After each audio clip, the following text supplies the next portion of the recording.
Hey, Omega. Yes, Gunner. Do you know what the real surname of the Steiner brothers is? Rex Steiner. God damn it. We have a drunk guy on our show today. What's Barry Windham's hometown? Wyndhamville. No, I don't like where this is going. You don't sound like Omega BR. Who are you? The legendary Smart Henry. Oh, Jesus. Alright, guys, we're gonna... This is episode 100 of We'll Get Serious, and we're gonna start the show.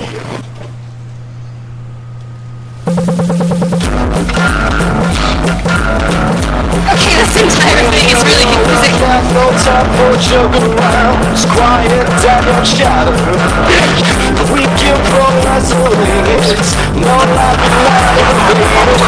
If back to wrong, to track down blue. You'll be good at laughing times if you only listen to. Whoa, get serious. Oh, whoa, get serious. Oh, whoa, get serious.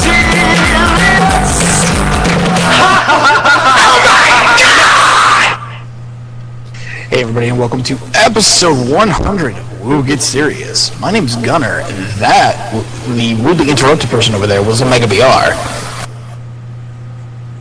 Normally I'd be upset that somebody stole my bit, but,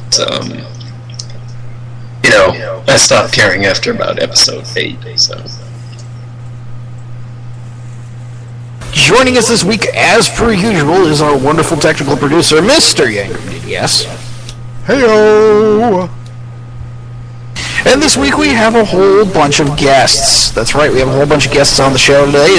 People that have been on the have been part of the illustrious history of We'll Get Serious, and the former other shows that we've done before that we didn't call We'll Get Serious. Joining us, we have Smart Henry. Lucky you. Indeed, and. Also joining us is the wonderful internet hate machine, RMD. Oderint dum metuant. And, well, I tried closing the door before he got in, but he bought beer, and Smart Henry needs more, so Nat Jester's here too. We are the Joy Boys. And I love you. Complete silence. Exactly. Alright, so we're going to start off with something that we haven't done in 100 episodes. And that's me swerving you all on the news. News this week. WrestleMania 31 is confirmed to take place at Levi's Stadium in Santa Clara, California. The 49ers football team was a big factor in the decision. WrestleMania plans to continue to be shuffled with Triple H versus CM Punk now a possibility. The locations of the next two events may be announced soon to hype them up similar to the Super Bowl. Currently, WWE is negotiating new TV deals and rights fees and hoping to get a higher rate going into their busiest time of the year. Universal Studios will make a major City Walk announcement on December 12th, and one rumor being that a physical WWE Hall of Fame. Nice.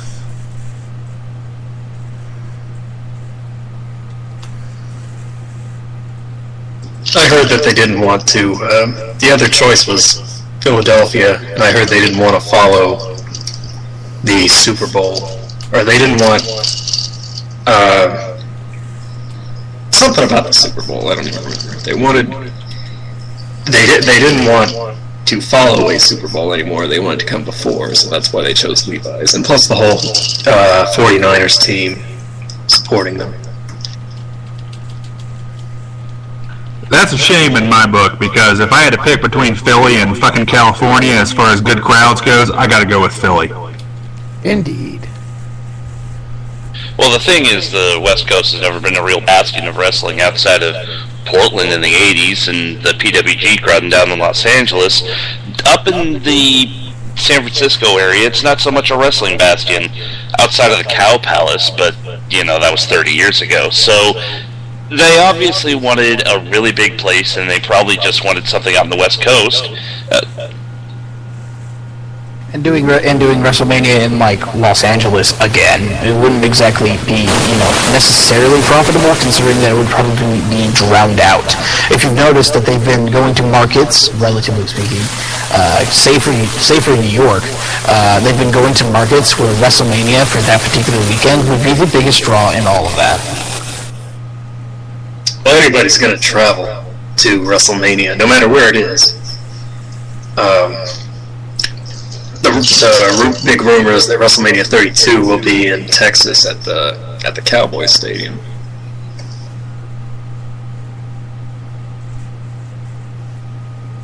I do like the idea of putting WrestleMania in the Jerry Dome, because it almost seems perfect for the quote-unquote largest stage in the world. You could pack in 100,000 people in there, probably, in a wrestling configuration. You've got the Jerry Vision up above what would be the ring, so everybody in the arena would get a great view of things as compared to other arenas which just have a jumbotron. And you have the entire metro area of Dallas that you could feed off of, and that place is set up almost perfectly for big events, so there you go. It's not like they have to struggle to find places to hold WrestleMania after all the income that it gives to the surrounding city in the past years. It wouldn't be a show if Gunnar wasn't having technical problems, so I'll go ahead and move on to our next bit. And there's no way to really say it without sort of spoiling things, so if you're a TNA fan and, you don't like to be kind of spoiled, then then skip about 5 minutes ahead. But, barring a major development in the next week, it seems as though AJ Styles will be leaving TNA come December 16th when his contract extension ends. Apparently the two sides were just too far apart on money, TNA unable to offer him what he thought he deserved, considering he's been with the company since the beginning and has really been the heart and soul of it. He's already accepting independent bookings, and meanwhile, former AAA Cruiserweight Champion Extreme Tiger, that's Extreme with an X, has signed with the company. Obviously an upgrade there. I don't know why anyone would need AJ Styles when we have the legendary Extreme Tiger heading to the Impact Zone. I don't like Extreme Tiger going to TNA. I don't think anybody likes going to TNA at this point. Well, the problem with Extreme Tiger going to TNA is that the style he wrestles is more than most TNA talent can handle. It's extreme, is what you're saying, with an X, right?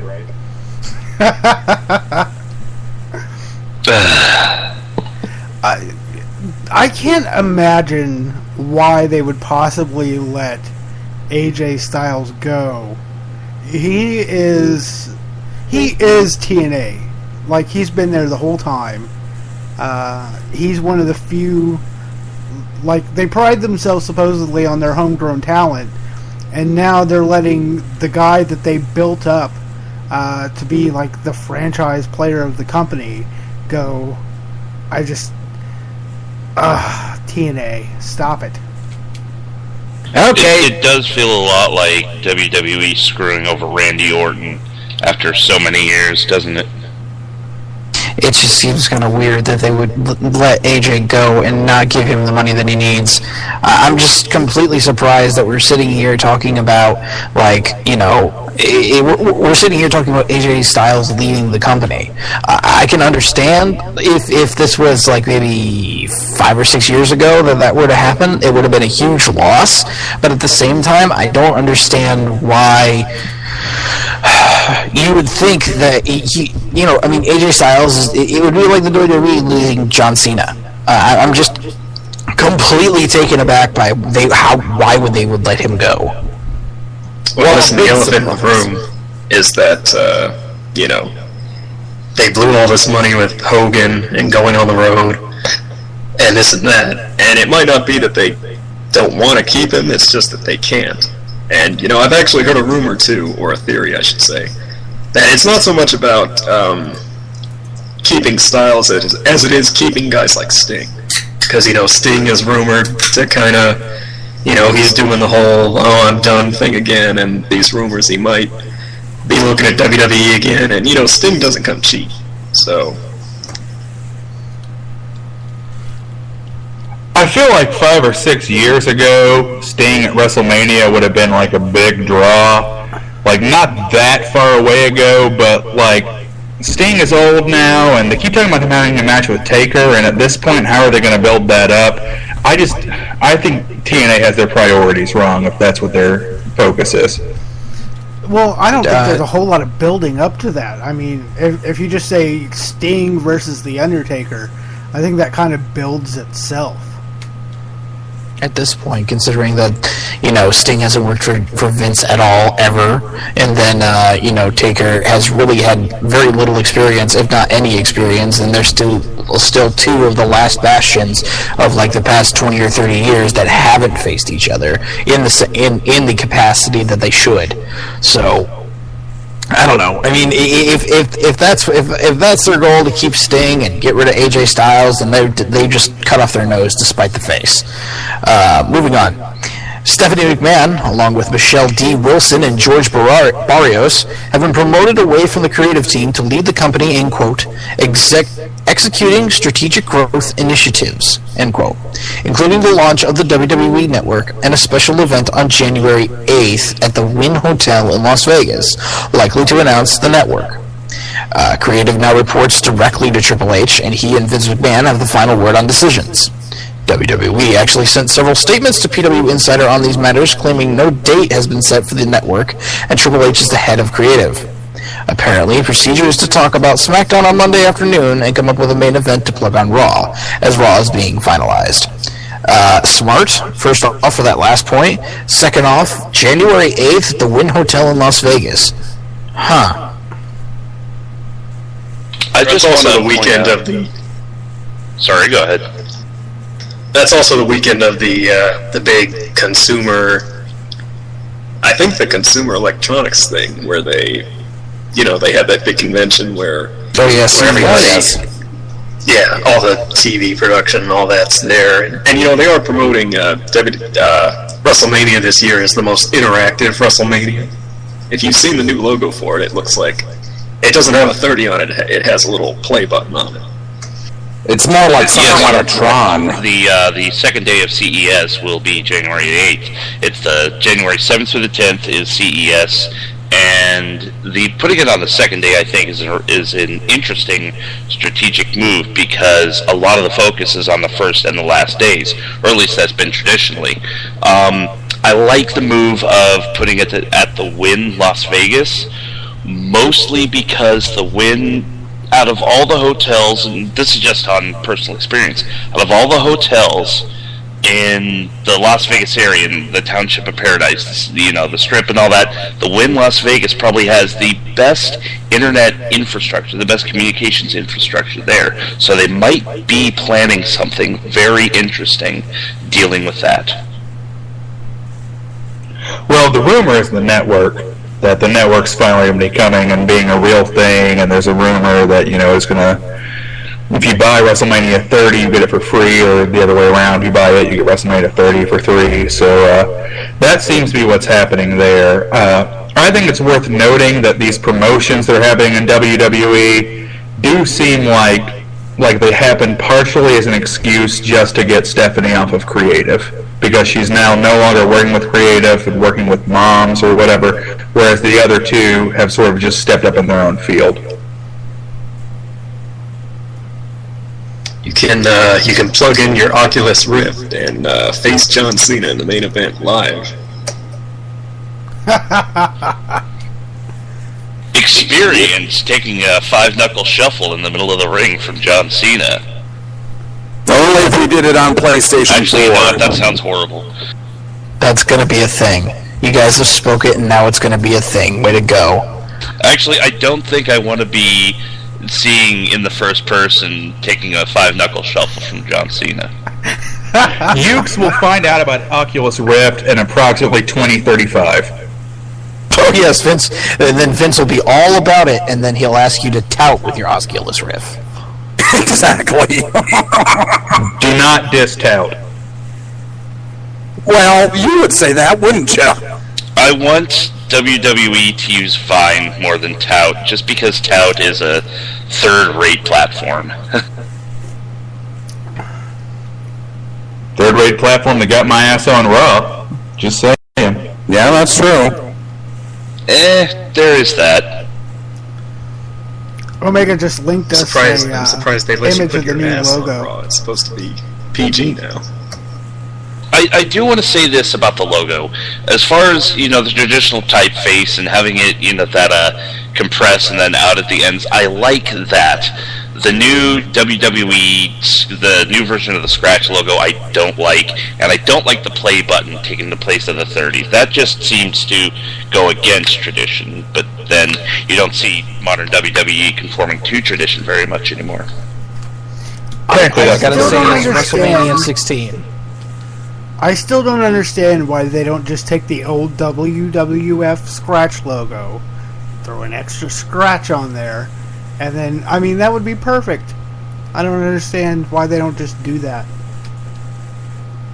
Oh, you're right. It's not the 30 logo. It's 31 because it's in California, San Francisco, and all that.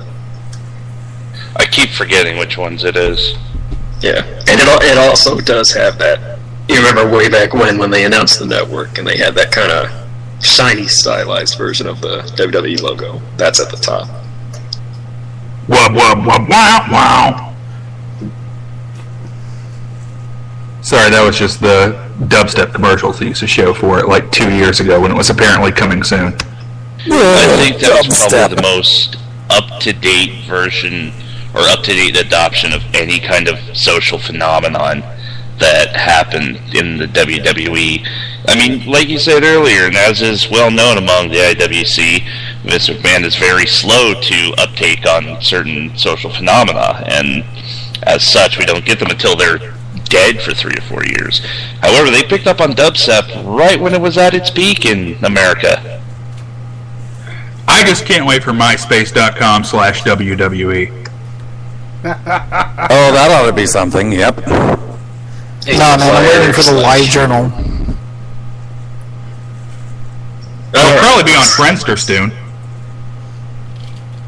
I just looked up myspace.com/WWE, and it is a private profile controlled by somebody named Gabriel Ornelas, and they have I think that's a Volcom skate logo. Okay. On that note, we should move along. We'll wrap it up here with some signing news. Apparently they've signed, WWE that is, Stuart Tomlinson, a European goalkeeper, who is apparently very jacked, and Jasper Orton, the 18-year-old cousin of Randy Orton. It looks as though the Davey Richards, Eddie Edwards internship, as they're calling it, will last until at least March. See if they'd be signed by then.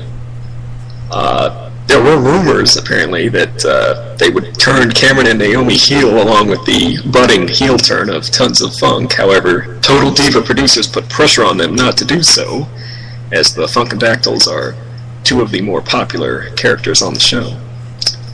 And speaking of terrible things, regarding Eva Marie smiling after her tag team elimination a few weeks ago, apparently it's now policy for WWE to instruct faces to engage fans and play up their character after a loss rather than actually selling said loss. Oh my fucking god. They're all gonna be John Cena. Nobody is ever gonna sell any loss.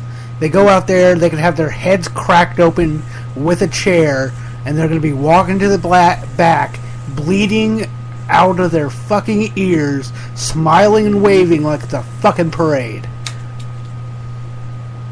Oh, it'll be like that JBL John Cena Texas Bull Rope match, I think it was. Yeah, pretty much. No big deal, just a little blood.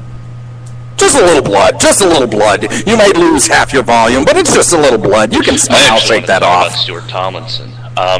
For those of you who've never heard of Stuart Tomlinson, and I can't blame you, he's a goalkeeper who bounced around the third and fourth tiers of English football for a few years before ultimately giving up and deciding he'd rather be a wrestler. The problem is two things. One, he's got nothing going for him but his physique, and two, he's already extremely injury prone as it is. I don't think he's ever played a full season for a side, some of those sides being Burton Albion FC and Port Vale FC, and he just, I don't know if he has anything going for him but his look. And the funny thing is, if you look at him, if you try to bring up his information, one of the first things you get is a picture of a man in a very interesting pose. But anyways, it's not the same Stuart Tomlinson. You're just looking for some meathead with a tattoo.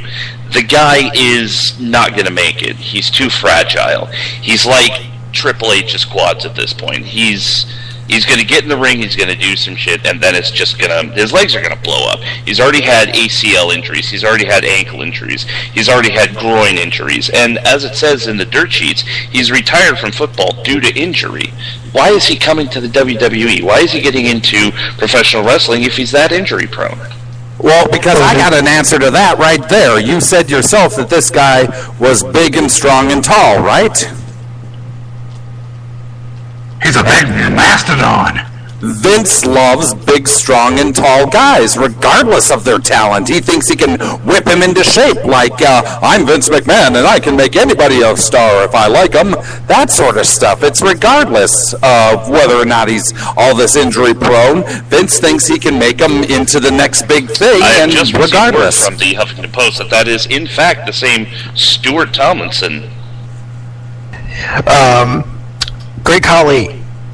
I mean, really. Great Khali. Hello. Oh, we need another one of those. Jesus. Well, I can understand the signing of Khali as it brings in inroads to India, which, as much as we don't like the Hajits of the world, they are 1 billion people, and some of them have quite a bit of disposable income, so... I'm not saying Speak for yourself, dude. Ow. Well, I mean, Khali's also kind of a freak, He's really tall. It's not like he's just a big Indian guy. He's he's taller than the Big Show. That is true. You can't teach 7 feet tall.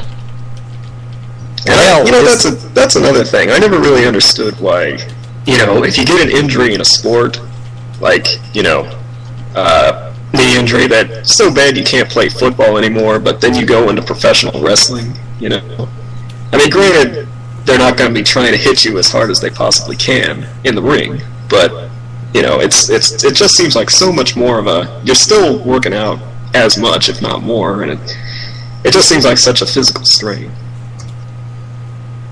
Also, the Jasper Orton signing, I got nothing. I have no reaction to this at all, which is kind of sad. I don't look forward to this guy. I have nothing against him, but I have nothing for him. It's very meh. Creative has nothing for you. I'm just not... Yeah, whatever. I mean, Dolph Ziggler's brother signed for a second there. I don't expect anything out of this. Nepotism. Technically, we got Brett DiBiase on Raw once, and even in our pay-per-view, but yeah, nothing happening with him. So, it's just classic WWE nepotism. Oh yeah, Jasper Orton. Who knows what's going to happen there? And the nepotism was right in the center of everybody's minds during that last segment of Raw. And John made a point, and you look in the ring, and it's like, holy crap! Look at all the families that surrounded all of those people. I mean, I could probably at least 60% of the people that were in that ring had a brother, sister, father, or mother that were in the business at some point or another, and that were big in the business. And yeah, there definitely is a lot of nepotism there. Yeah, you can see that Cena was trying to... Well, if you look around the history of professional wrestling in the last 50 years or so, even going back before then, there's been an awful lot of nepotism.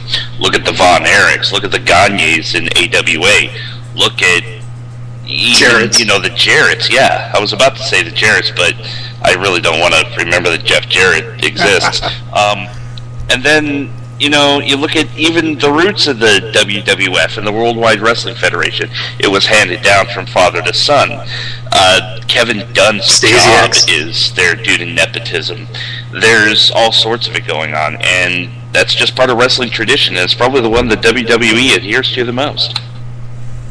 You don't mind it so much when they're actually good at what they do, because, look at Cody Rhodes, who would have thought this creator wrestler would have become the star that he is today, but, you at first glance, when you look at a guy like Cody, you think, what is this guy going to bring to the table,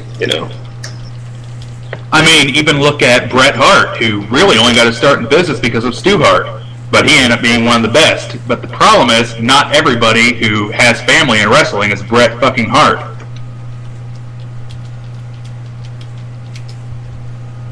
Yeah, time will tell, I suppose. That's how you get in the business. Yeah, let's just see where this goes, guys. All right. Well, nobody gives a shit about the turning the girls heel, right? So no, pretty much. No, but what we do give a shit about is ending this goddamn segment that's been going on for a little too long, in my opinion. All right, so that's it for the news. We're going to go on to segment 2, which is 15-minute time limit.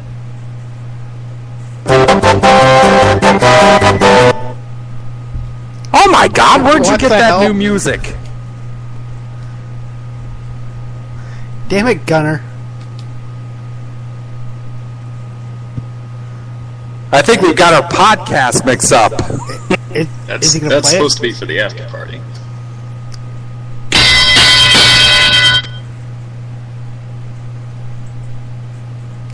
No. Let's go back to the. Well, if you insist.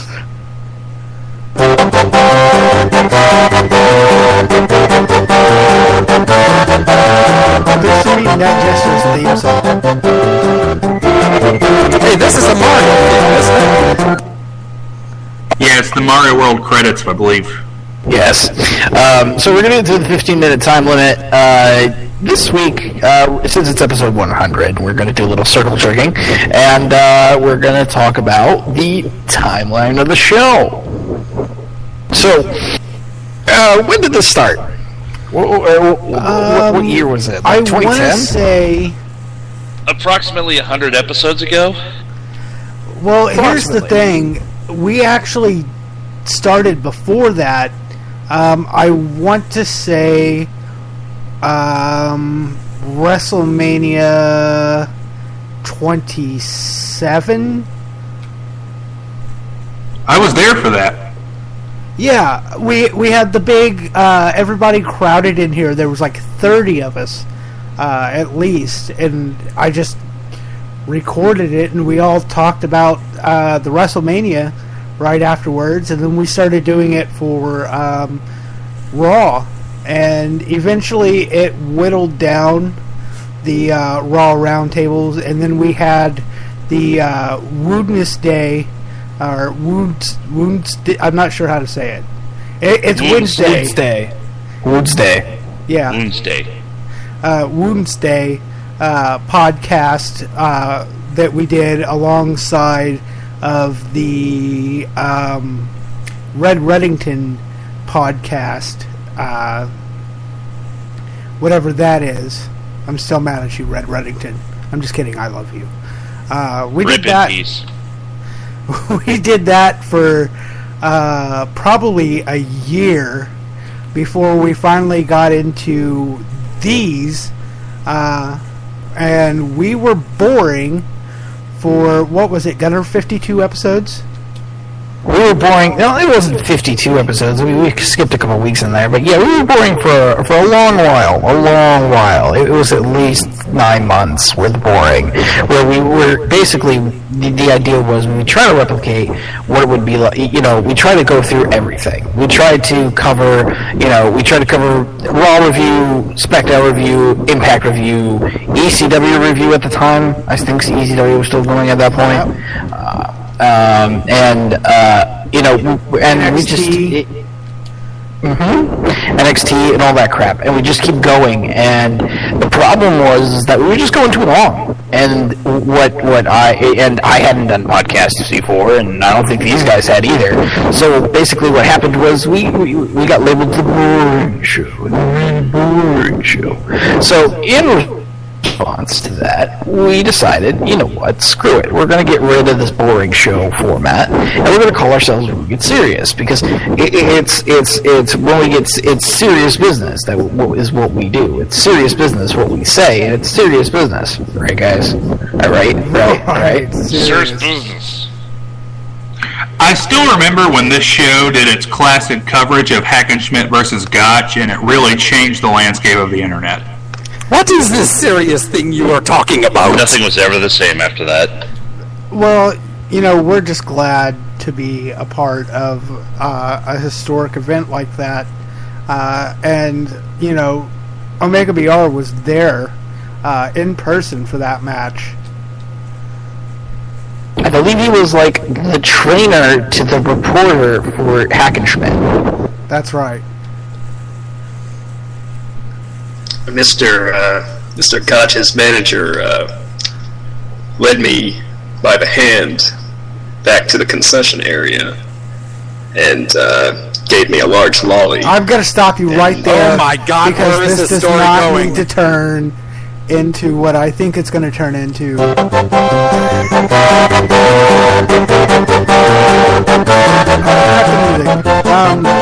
We had a brief 2-episode spin-off. That's the music that was playing at the time. Oh, good I'm Lord. sure by Keep going, Michael, keep going. We had a brief 2-episode spin-off, the Rant Machine D show, hosted by our esteemed guest, Red Machine D. You know, I was actually shocked that you remembered that, because I had completely forgotten I even did those, and I think everybody else did too. They were funny. Or nobody, or just straight up nobody gave a shit, which, man, can you blame me? Can you blame them? Can you blame anyone for it? I thought they were funny. You can find those if you're listening, both of you that are listening. You can find those on blip.tv / Wookie Project. WOOOKIE Project. That's still up? That was the name we went by before we changed to Smark Snark, because I thought that branding us would get us more attention. And boy, was I right. We shot up by nobody. Nobody listens to the show. But, you know, I think we've got a better show for sure than what we had. We did episode 69, continuing in the timeline, because this is probably getting boring. The Prawn episode, definitely one of my favorites. I'm still waiting for the halibut episode. That's next week. Porn, halibut, porn, same thing. I remember all of our great guests that we've had on the show, like, not any of these idiots, but, guys like Mike Roch of Interspecies Wrestling and Alice Radley of Rational Wrestling Review. Yeah, there you go. I was there for the Mike Roch episode. I was right there for the Mike Roch episode. It was a great episode. If you have any interest in finding that episode, all you have to do is download the WWE app. You can go to the App Store, and you can type in WWE, and you can download that app, and you can vote on many things on Raw, but also find the Mike Roch episode of Woo Get Serious. Okay, exactly when did Vince want you as a pitch man? Why you haven't broken down and invited Virgil onto the program?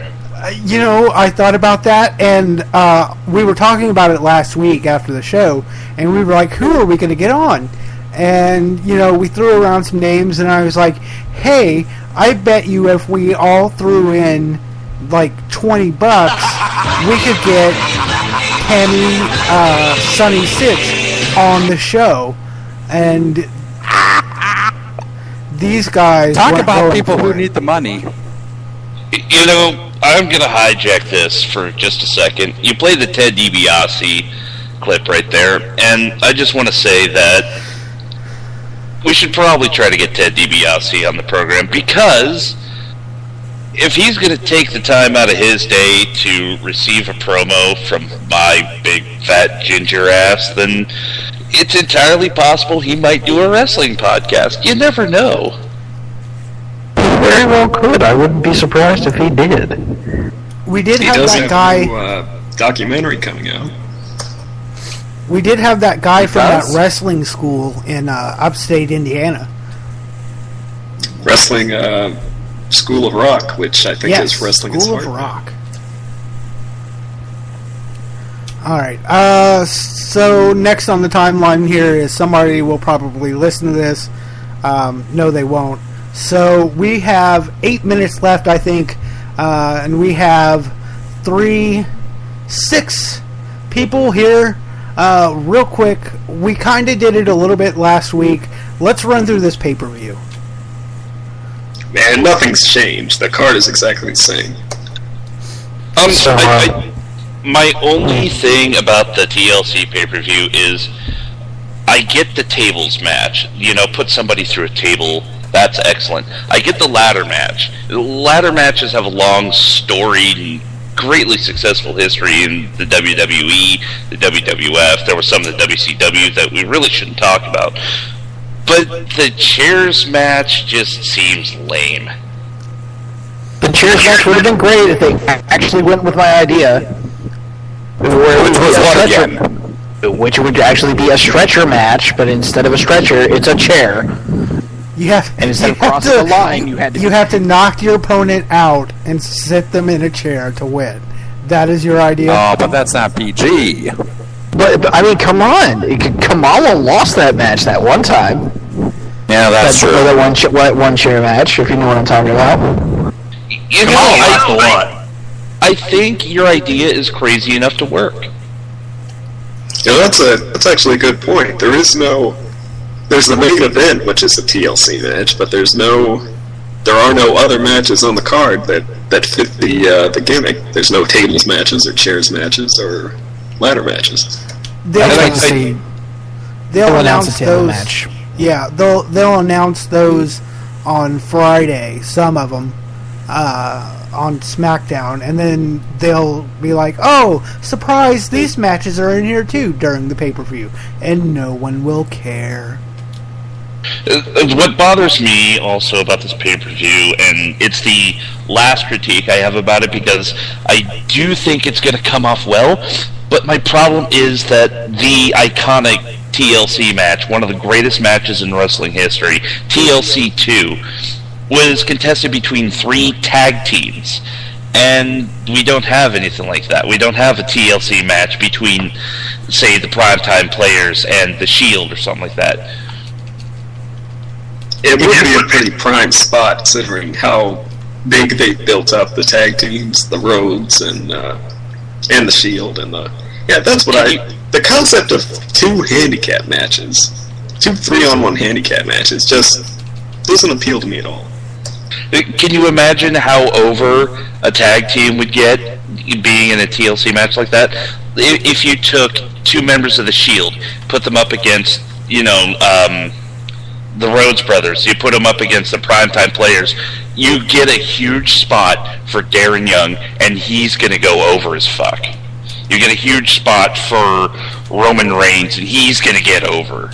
You know, a match like that would be perfect for getting over some of these tag teams, and they're just not doing it, and I have no idea why.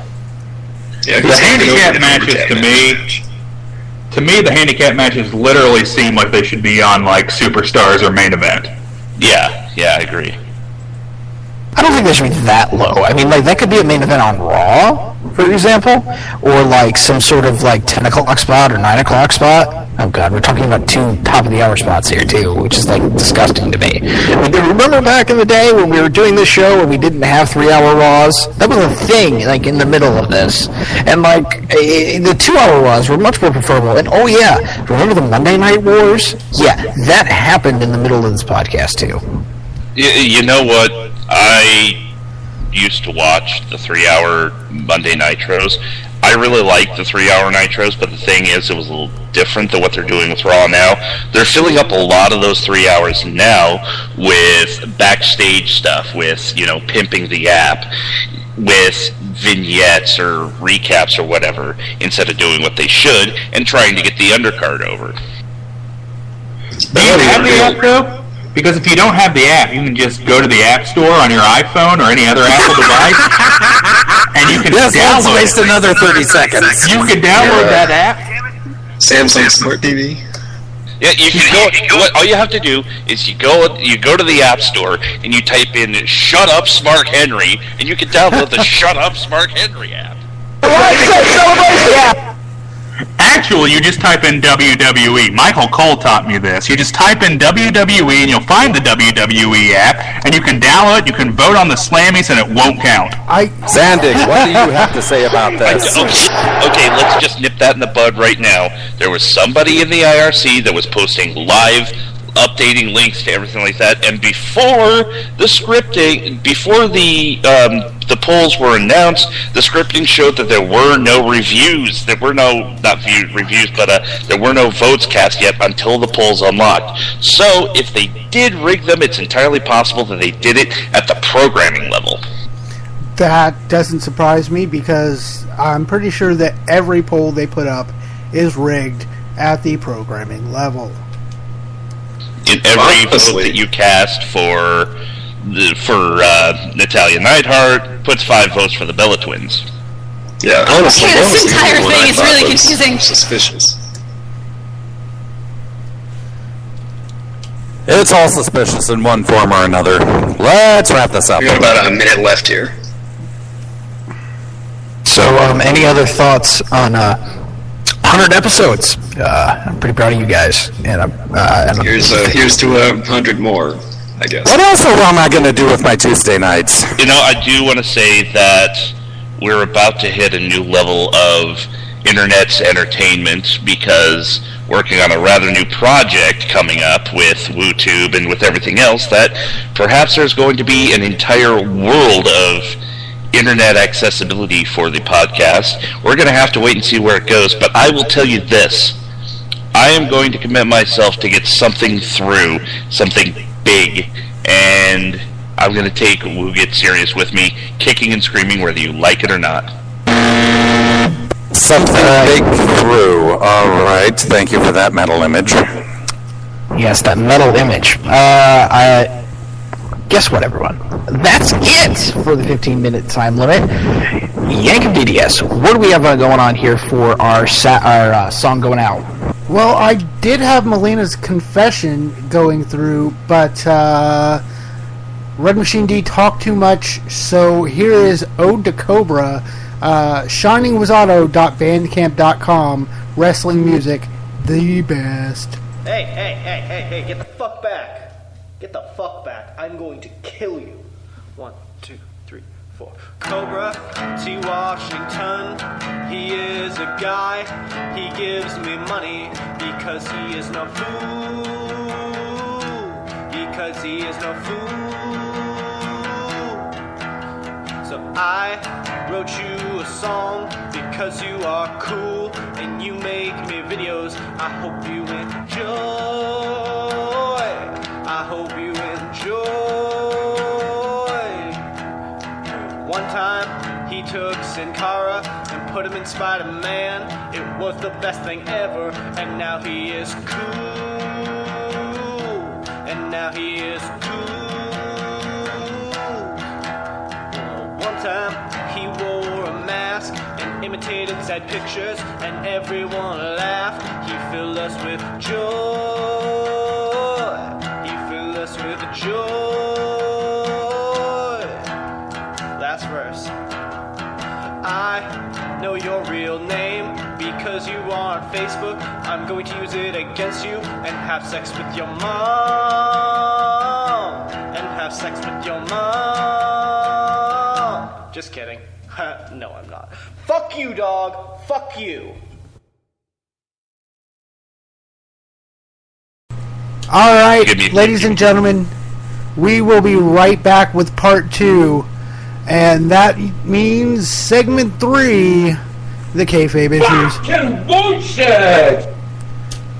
Is what Gunner's mom said last night when I told her I wouldn't bang her again. Oh!